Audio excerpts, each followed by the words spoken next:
Yo no creía en maldiciones, ni en seres mitológicos, ni en cuentos para espantar niños. Mi vida giraba en torno a datos duros, entrevistas, documentos e investigaciones minuciosas. Trabajar como periodista en Atenas era, la mayor parte del tiempo, un oficio rutinario. Escándalos políticos, crímenes comunes, chismes disfrazados de denuncias. Hasta que un día, revisando los archivos de un orfanato abandonado en las afueras de Exarquia, encontré una fotografía en blanco y negro que no debería estar ahí. Era de 1956. 4 niños, formados en fila, sonreían frente a la cámara. Detrás de ellos, una mujer, joven, delgada, con el cabello oscuro recogido en un moño bajo, vestida con un traje largo hasta los tobillos. Su rostro me perturbó, aunque al principio no supe por qué. Tomé la foto y la guardé en mi mochila, sin una razón clara, solo por una intuición extraña que me hizo sentir incómodo. Días después, preparando una nota sobre desapariciones no resueltas, encontré otra imagen. Un recorte de periódico de 1982. Una madre denunciaba la desaparición de su hijo en una plaza. Lo que me heló la sangre fue la descripción de la única sospechosa vista con el niño. Una mujer alta, de rasgos finos, piel clara y un vestido largo. Empecé a buscar patrones, y los encontré. En al menos 5 casos de niños desaparecidos, entre 1950 y 2001, el retrato hablado de la mujer era casi idéntico. Siempre joven, siempre con la misma mirada serena, la misma nariz recta, el mismo hoyuelo en la mejilla izquierda. Nadie parecía haber notado eso en los archivos, quizá porque los casos estaban separados por décadas, o porque nadie los había visto con la obsesión que empezaba a crecer en mí. Decidí regresar al orfanato. Era tarde y el edificio estaba sellado, pero logré colarme por una ventana lateral. El aire olía a polvo viejo y humedad. En el segundo piso, encontré la antigua oficina de la directora, nada más que muebles rotos y cajones vacíos, hasta que una de las paredes, oculta tras un armario caído, reveló una línea de cemento mal sellada. Al golpear, sonó hueco. No me costó mucho abrir el hueco. Dentro había una caja metálica con más fotografías, y ella estaba en todas, en distintas décadas, en distintas ciudades, sin envejecer ni un solo día. Tal vez era una tía o una trabajadora social, murmuré en voz baja, intentando racionalizar, pero algo en mi estómago me decía que no. Esa presencia era demasiado constante, demasiado perfecta. Era como si ella eligiera aparecer y desaparecer en los momentos justos, siempre cerca de niños, siempre cerca de víctimas. Fue entonces que escuché un crujido detrás de mí. Me giré de golpe, casi tirando la linterna. La puerta se había cerrado. Sola. El pasillo oscuro del edificio parecía respirar. Y en ese instante, por primera vez en todos mis años de trabajo, sentí algo que nunca había sentido. Miedo real. No por la nota, sino por mí. No soy de los que se asustan fácilmente, pero esa noche en el orfanato me dejó alterado. Salí de ahí a toda prisa, con el aire pesado en los pulmones y un aroma dulce pegado en la ropa. Algo entre lavanda y leche agria. Llegué a casa directo a la regadera, pero el olor parecía haberse metido en mis huesos. Al día siguiente, decidí compartir lo que había encontrado con una colega de la redacción, Eleni, que siempre tomaba en serio mis corazonadas más extrañas. Escuchó todo en silencio, hojeó las fotos con atención y luego dijo con voz baja: «Tú sabes quién es Lamia, ¿verdad?» «¿Lamia?», pregunté confundido. Me explicó con tono casi conspirativo, como si las paredes pudieran oírnos. Era una reina, según los mitos. Zeus la amaba y Hera la maldijo. Perdió a sus hijos y desde entonces dicen que vaga por el mundo buscando a otros que pueda robar. Se alimenta de su vida y nunca envejece. Solté una risa nerviosa. Eleni no. Tenía los ojos fijos en la imagen más reciente que había encontrado, un registro del 2001 de una cámara de seguridad en Monastiraki. La mujer cruzando la calle de la mano de un niño con mochila. Aunque quería descartar todo como superstición, algo en mi interior sabía que había verdad detrás de eso. Empecé a buscar personas que aún vivieran y que tuvieran relación con las desapariciones antiguas. Una de ellas era Fotis Carras, hoy de casi 80 años, que en 1964 perdió a su hermana menor en una feria. Logré visitarlo en una casa sencilla en Patras. Cuando le mostré la foto de la mujer, no dudó. Ella, fue ella. Se la llevó. Tenía la voz más dulce que he escuchado y ojos sin alma. Le pedí más detalles, pero empezó a temblar. Su esposa entró a la sala y me pidió que me retirara. En la puerta, él susurró: «Ella no camina, flota». Volví a Atenas con la cabeza dando vueltas, cada vez más convencido de que esa mujer no era simplemente una criminal con suerte. Empecé a notar patrones. Todos los niños desaparecían al final del verano, cerca del equinoccio. Todos habían sido vistos por última vez en lugares con agua cerca, fuentes, ríos, la orilla del mar, y siempre había testigos que hablaban de una mujer con voz hipnotizante. Recordé entonces un video que me envió una fuente anónima, imágenes granuladas, captadas por una cámara para bebés en una casa en Buliagmeni. A las 3 de la madrugada, una silueta femenina aparecía en la puerta del cuarto. Los ojos del niño brillaban con entusiasmo. La mujer decía algo, pero el audio estaba dañado. Luego ella se alejaba y el niño desaparecía de la cama. Esa noche dormí con las ventanas cerradas y aseguradas, pero alrededor de las 2 de la mañana me despertó un sonido suave en el pasillo, como pasos que no pisaban, más bien como si flotaran. Me levanté despacio, con el corazón latiendo en la garganta. El sonido venía de la escalera. Abrí la puerta del departamento y me acerqué al barandal. Y entonces lo sentí. El mismo aroma. Lavanda podrida. Y en el aire es un murmullo dulce, casi infantil. «Mi niño», susurraba una voz suave. Cerré la puerta con fuerza y me recargué contra ella. Me quedé ahí, inmóvil, por casi una hora, hasta que todo se calmó. A la mañana siguiente, encontré un sobre pegado en la puerta de mi departamento. Dentro solo había una fotografía. Era el mismo edificio donde vivo ahora, pero en los años 60. En la escalera, entre 2 niños que jugaban, estaba ella. El mismo rostro, el mismo vestido, la misma sonrisa. No supe cómo pasó, pero de pronto todo en mi vida comenzó a girar alrededor de ella. Dejé de aceptar encargos en la redacción, dejé de ver a mis amigos, dejé de dormir bien.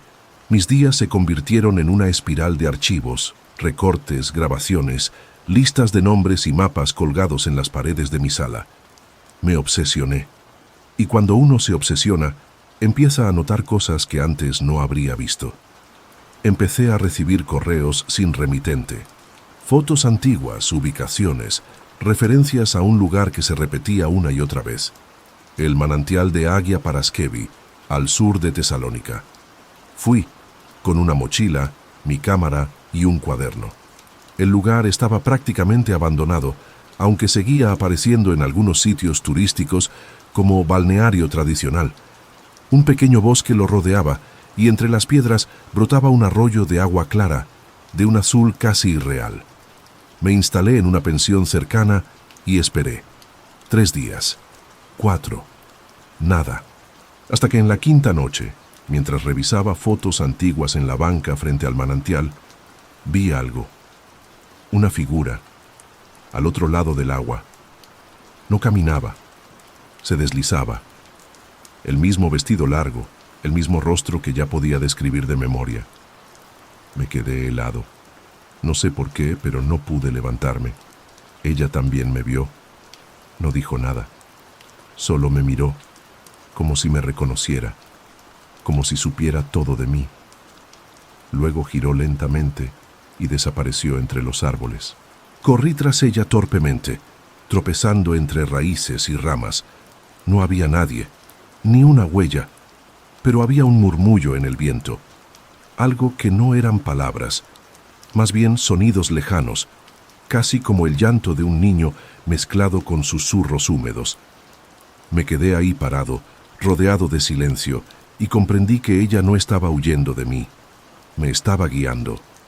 Volví a la pensión y pasé horas revisando cada imagen, cada minuto de video que había grabado. En una toma rápida del manantial, vi algo reflejado en el agua. Su rostro, más viejo, más pálido, pero seguía siendo ella, como si el agua la mostrara tal como era, no como lo que fingía ser, y entonces supe que tenía que ir más a fondo, que si quería entender, necesitaba encontrar dónde se originaba todo. En un mapa antiguo de la región, vi una marca borrada cerca del bosque, Crifos Oftalmos, el ojo oculto. Era una cueva, un lugar que, según me contó una anciana del pueblo, solía usarse para rituales antiguos, antes de la llegada del cristianismo. Dicen que ahí vive el silencio, me dijo, sin querer dar más detalles.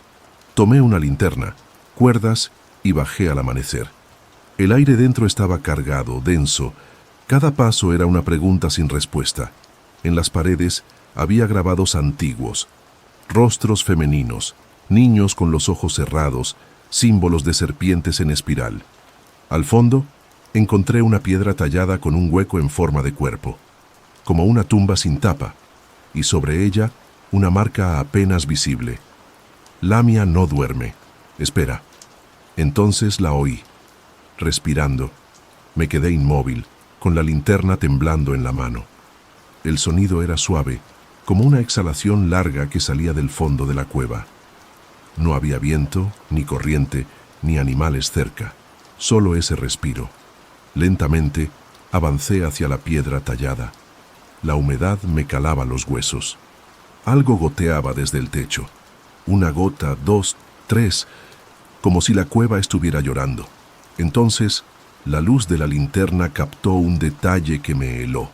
Marcas de uñas en la roca, pequeñas, como de niños.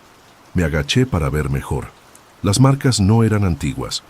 Algunas estaban frescas, con el polvillo de la piedra aún suelto. Un frío me subió por la columna. Me incorporé con torpeza y me giré para irme, pero ella estaba ahí, de pie, a unos pasos de mí, más alta de lo que recordaba, más delgada. Su rostro era el mismo, pero con algo nuevo. Hambre. Una especie de desesperación silenciosa que hacía vibrar el aire. ¿Por qué tú?, me preguntó. Su voz no era voz. Era un pensamiento que me empujaba por dentro, como un recuerdo que no era mío. No vine a hacerte daño, balbuceé. Ni siquiera sabía si podía oírme realmente. Ella dio un paso. No tocaba el suelo, flotaba, como había dicho el anciano. Su vestido ondulaba sin viento. Y entonces vi sus ojos, negros, sin fondo. No reflejaban nada, ni miedo ni enojo, solo vacío. Ellos me olvidaron, murmuró, pero su boca no se movió. Tú no. Sentí que algo me apretaba el pecho. No podía moverme, como si me estuviera atrapando sin tocarme. ¿Qué quieres?, susurré sin aire. Ella se inclinó hacia mí, tan cerca que pude oler el mismo perfume de lavanda y podredumbre. Ser recordada, dijo, y en ese momento entendí. Ella no quería matarme, no aún. Quería que alguien supiera, que alguien llevara la historia, que alguien la nombrara, que no desapareciera del todo. Era eso lo que la mantenía viva, el recuerdo, el miedo, la duda. Todo lo que yo había alimentado con mi investigación, la había despertado. No recuerdo cómo salí de la cueva. Solo sé que desperté tirado cerca del manantial, con el sol quemándome la cara y las ropas húmedas. Nadie me creyó, ni en la redacción, ni Eleni, ni la policía a la que traté de mostrar las fotos. Las imágenes estaban borrosas, mis notas desordenadas, las grabaciones vacías, como si alguien las hubiera manipulado. Pero yo sé lo que vi, y lo que escuché, y lo que ahora, cada noche, camina por el pasillo de mi edificio, porque ella no me mató, no aún, me convirtió en testigo, y eso es lo peor, porque ahora, cada vez que cuento esta historia, como te la estoy contando a ti, hay una parte de ella que sigue viva, esperando, porque Lamia no duerme, Lamia no envejece, Lamia recuerda.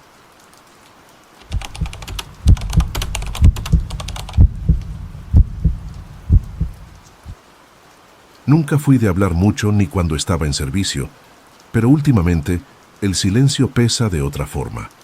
No es el mismo que se escucha en un puesto de vigilancia, con el fusil en las piernas y el frío mordiéndote los huesos. Este silencio te observa, y en las noches parece escuchar más de lo que tú mismo te atreves a decir.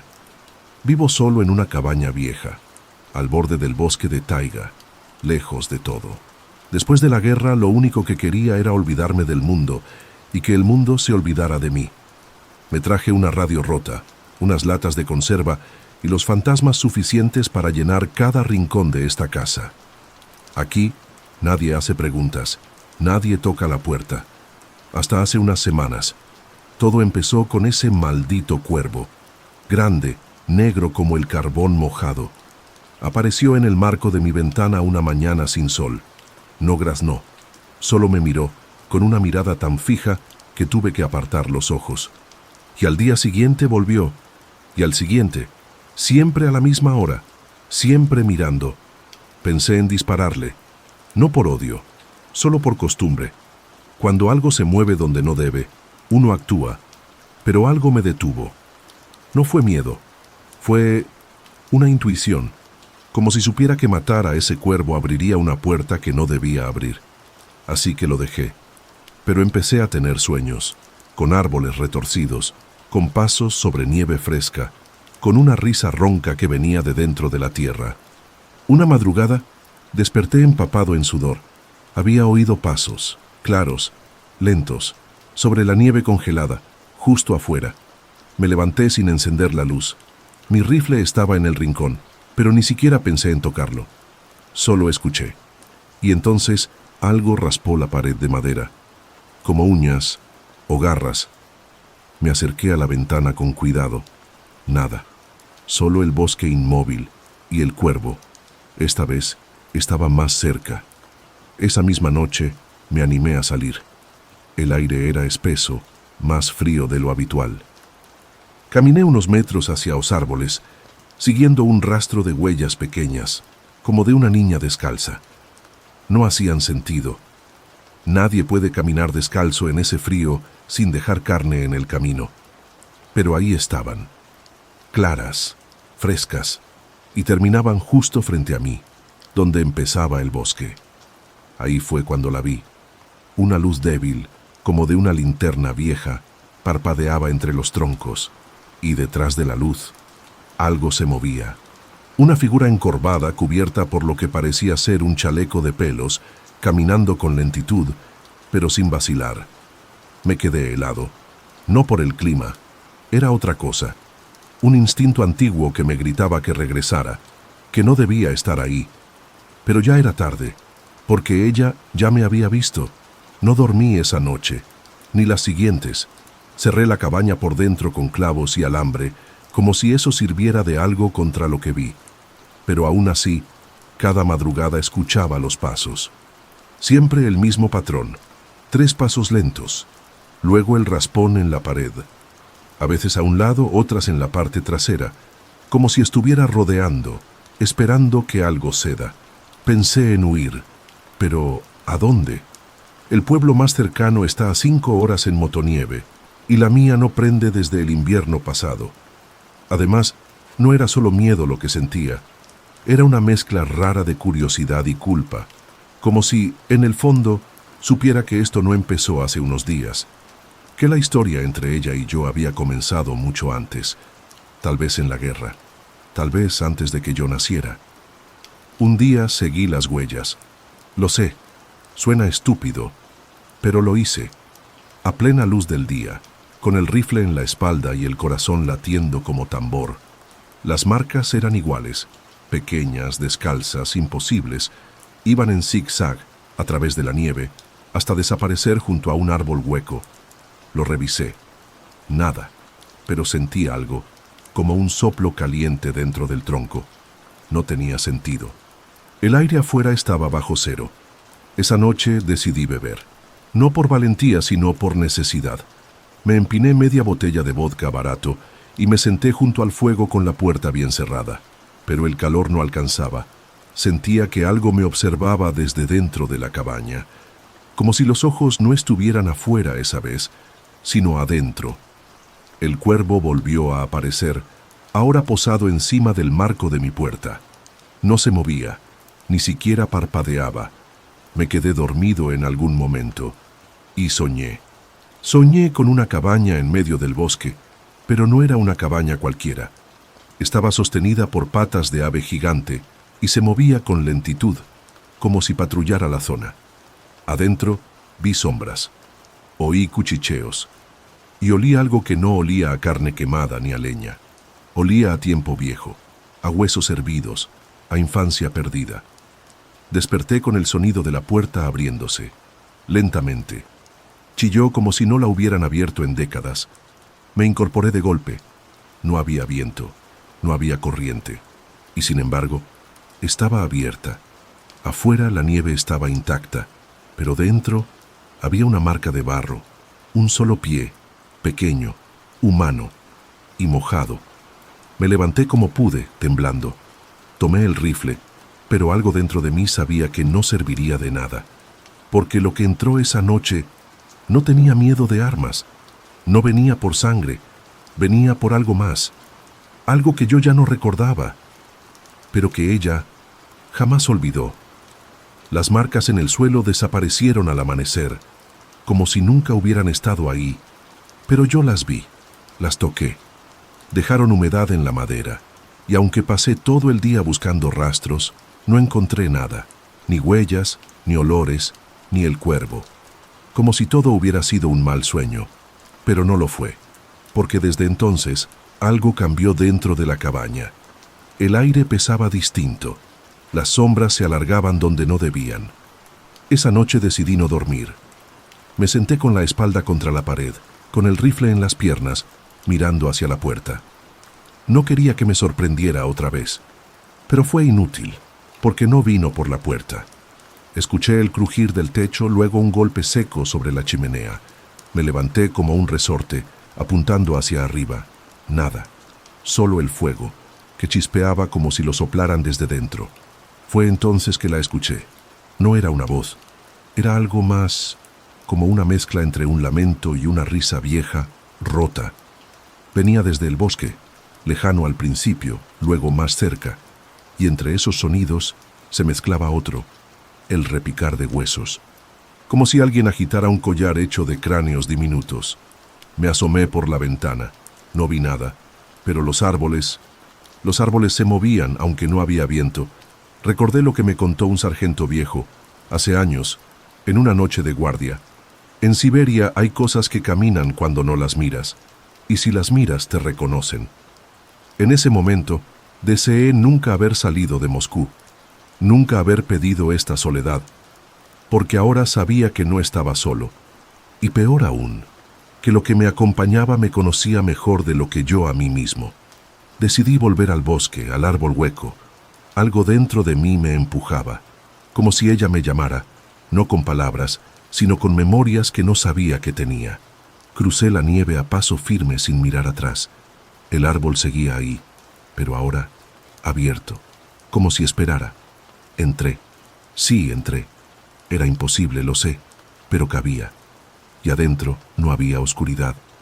Había luz, una luz verde, suave, como musgo encendido. Y ahí estaba ella, sentada frente a una mesa baja, tallando algo con una navaja curva. Su espalda era jorobada, su cabello caía como telarañas grises. No levantó la vista, solo murmuró: «Tardaste mucho».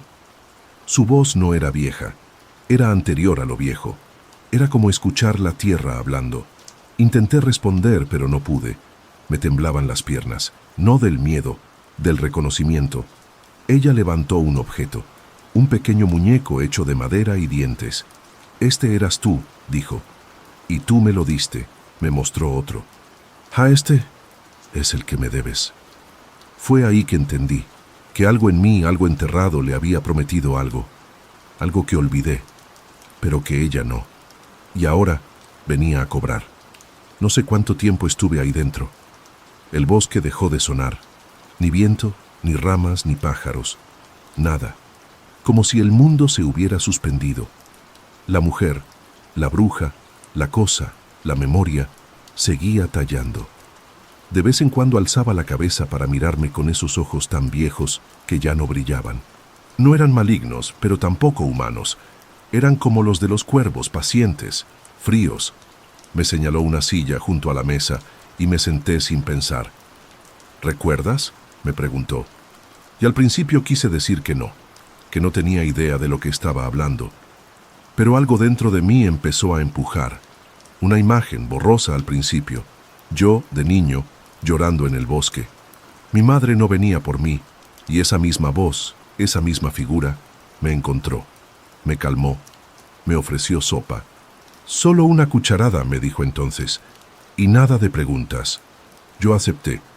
Fuiste el primero en pedirme algo sin saber lo que costaba, murmuró ahora. Me mostró otro muñeco. Este tenía el rostro de un hombre, pero los ojos vacíos. Me lo puso en la mano. Estaba tibio, como si respirara. «¿Te lo llevas o te quedas?», dijo.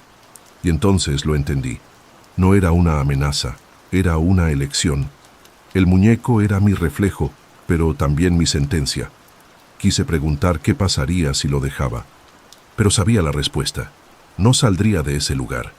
Me convertiría en uno más de esos huesos que colgaban del techo. No por castigo, por equilibrio, por deuda. Así que lo tomé.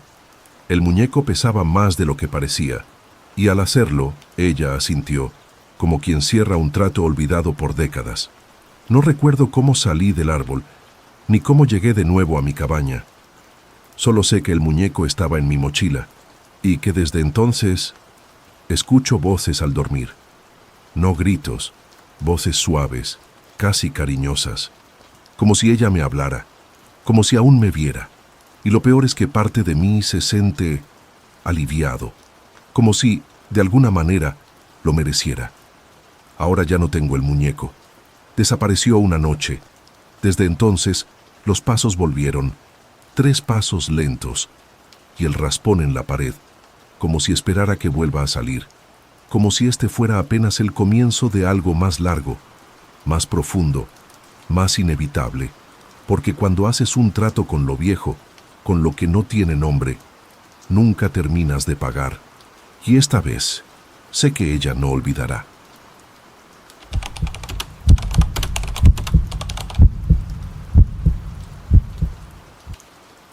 No suelo hablar de esto, ni con mi esposa, ni con mis hijos, ni siquiera con los pocos amigos que me quedan.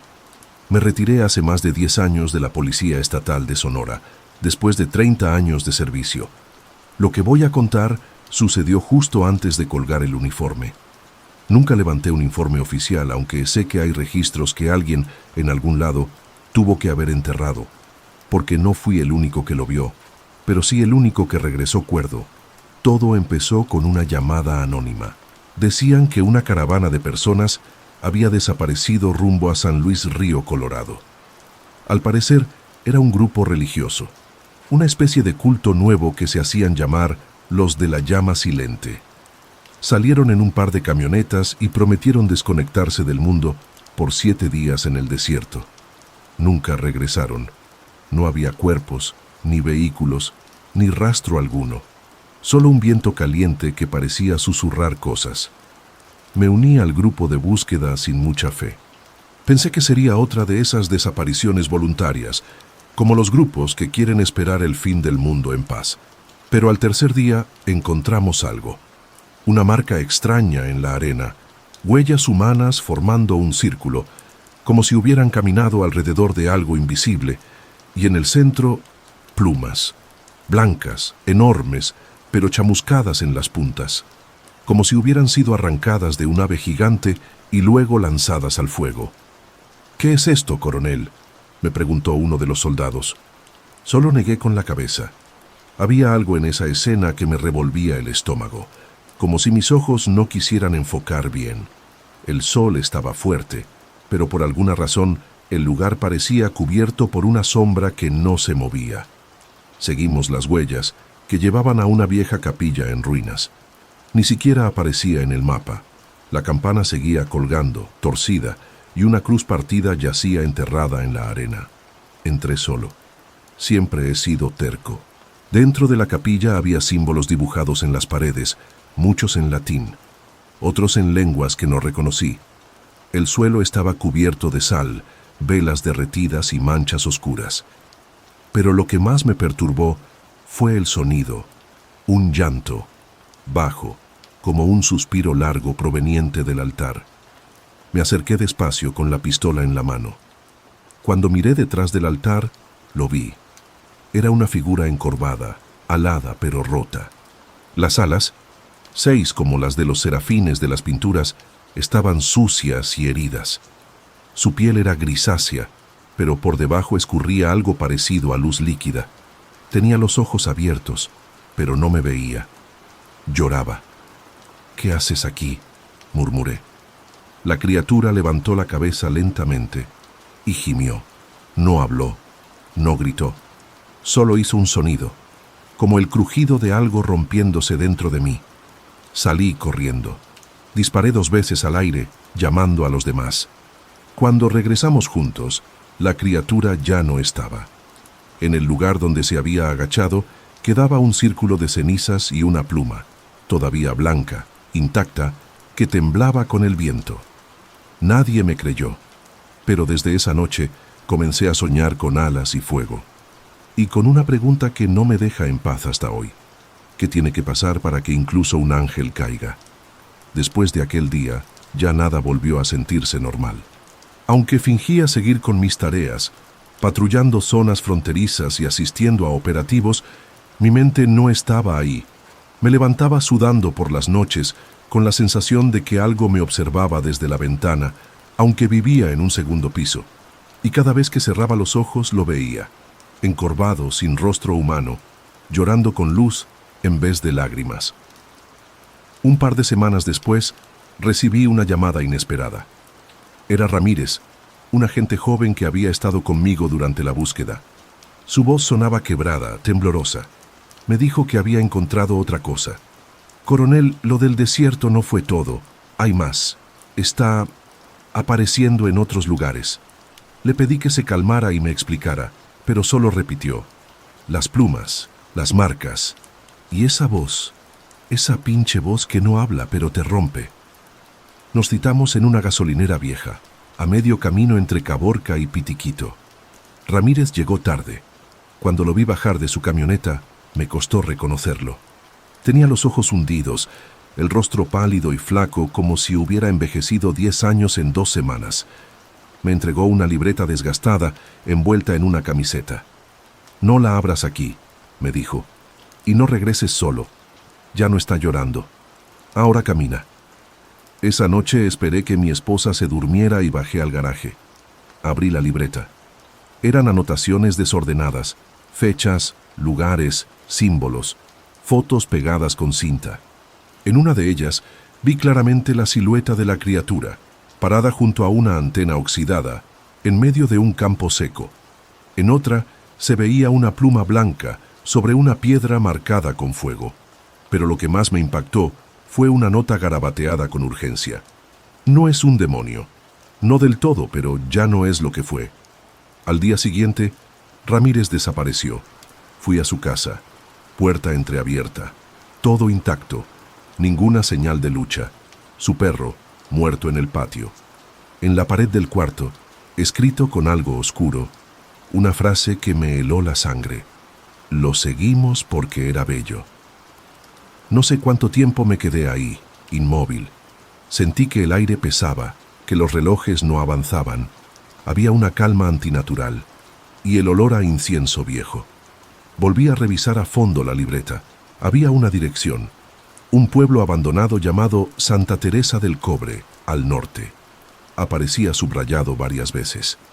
Y debajo, una palabra escrita con trazo firme, como si fuera una advertencia final: expiación. No sabía qué significaba en ese contexto, pero algo en mi interior me decía que si quería respuestas o paz, tenía que ir a Telá, por más que algo me gritara que no lo hiciera. Así que preparé mis cosas: pistola, linterna, agua, la libreta y una cruz de plata que me regaló mi madre cuando era niño. No porque creyera que me salvaría, sino porque si realmente había algo caído allá afuera, no iba a enfrentarlo sin algo que al menos me recordara quién era yo antes de todo esto. antes de mirar algo que ningún humano debería haber visto jamás. Llegué a Santa Teresa del Cobre al amanecer. No había señal en el celular desde hacía kilómetros, y el camino se volvía cada vez más polvoso y retorcido. El pueblo, si aún se le podía llamar así, era un esqueleto de casas de adobe, tejados caídos y ventanas vacías como ojos muertos. Nadie vivía ahí desde hacía décadas, según había leído en un reporte policial olvidado. Pero en el centro, junto a una pequeña plaza cubierta de maleza, se alzaba una iglesia, completamente intacta. Eso me erizó la piel. Todo alrededor estaba destruido por el tiempo, pero esa iglesia parecía nueva, o al menos viva. La pintura estaba cuarteada pero fresca. Las puertas cerradas con fuerza. En el aire flotaba un olor a madera quemada y algo más, como aceite de lámpara y sangre vieja. Me bajé de la camioneta despacio. No había viento, pero las hojas secas se movían solas por el suelo. Empujé la puerta de la iglesia. Crujió, pero cedió. Dentro, el silencio era espeso. No había bancos, ni imágenes religiosas, ni velas. Solo una especie de altar de piedra en el centro, cubierto de marcas. Las mismas marcas que vi en la capilla del desierto. Y en una esquina, junto a un muro, vi una silueta de espaldas. Sentí que la garganta se me cerraba. Tenía alas. No abiertas, no extendidas, caídas, como arrastradas. Levantó la cabeza. No me volteó a ver. Solo dijo, con una voz que no fue voz, sino pensamiento que se metió directo en mi cráneo: «Llegaste tarde». No pude moverme, no por miedo, sino porque el cuerpo simplemente no respondía. Era como estar frente a una tristeza tan grande, tan absoluta, que te borra.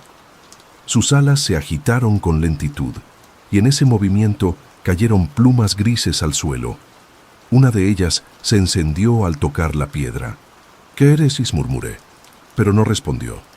Caminó hacia el altar y colocó una mano, si es que aún se le podía llamar mano, sobre las marcas, y de su espalda surgió un gemido, no de dolor, sino de arrepentimiento, como si cargar con lo que era lo hubiera vuelto algo distinto, algo que ya no puede morir ni ser perdonado.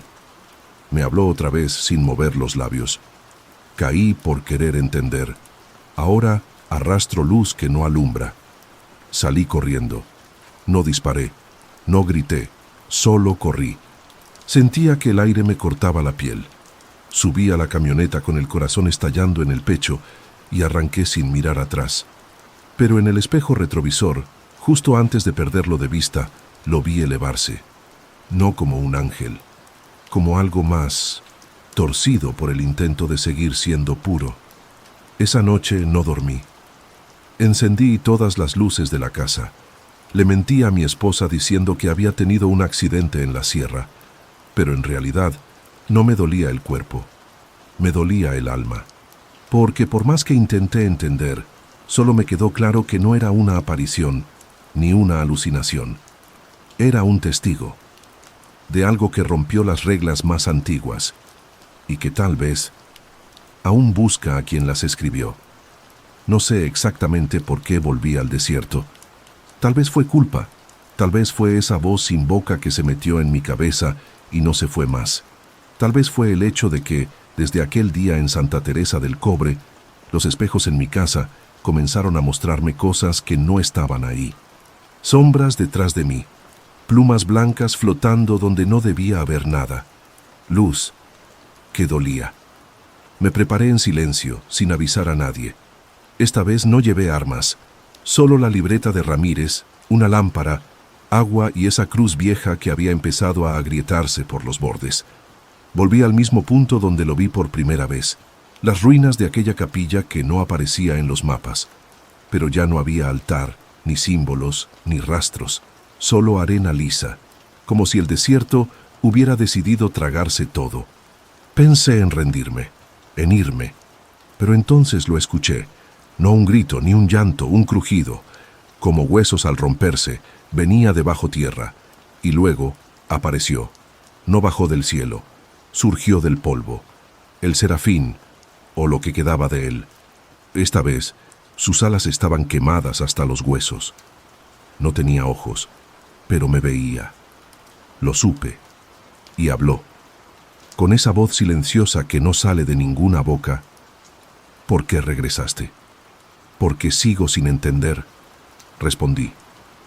Y en ese momento, algo cambió. Sentí una presión en el pecho, no física, como si alguien me obligara a recordar todas las cosas que callé en mi vida, las personas que dejé atrás, las decisiones que tomé sin pensar en el daño, como si ese ángel caído no quisiera venganza, sino que todos los que lo vieran se enfrentaran a sí mismos. Fuimos creados para cantar, dijo, y cuando dejamos de hacerlo, nos pudrimos. En sus palabras había una tristeza más grande que cualquier infierno, porque no hablaba del castigo, hablaba de lo que se pierde cuando dejas de creer en lo que eras. Me arrodillé sin darme cuenta, no por devoción, sino porque el peso de esa presencia me hizo colapsar, y por un instante vi algo, un recuerdo que no era mío, fuego en el cielo, alas cerrándose, un trono vacío. Cuando abrí los ojos, ya no estaba. En mis manos había una pluma blanca, suave, intacta. No brillaba, no ardía, pero sentí que quemaba desde dentro. Me la guardé en el bolsillo y caminé de regreso a la camioneta. No sé cuánto tiempo pasó, pero desde entonces ya no sueño, ya no rezo, y ya no miro al cielo por las noches. Lo que vi en el desierto no era el diablo, ni Dios. Era otra cosa, algo que quedó atrapado entre lo que fuimos y lo que ya no somos, algo que todavía llora, aunque su llanto ya no se escucha con los oídos, sino con las partes del alma que creías muertas. Por eso lo escribo ahora, para dejarlo salir, para advertir, para recordar que incluso los ángeles, si se rompen por dentro, dejan de iluminar y empiezan a mirar hacia abajo. Gracias por seguir esta historia hasta el final. Suscríbete al canal y dime, ¿tú qué harías si vieras algo que jamás debiste ver, pero que ahora no te deja en paz? Nos vemos en la próxima historia aterradora.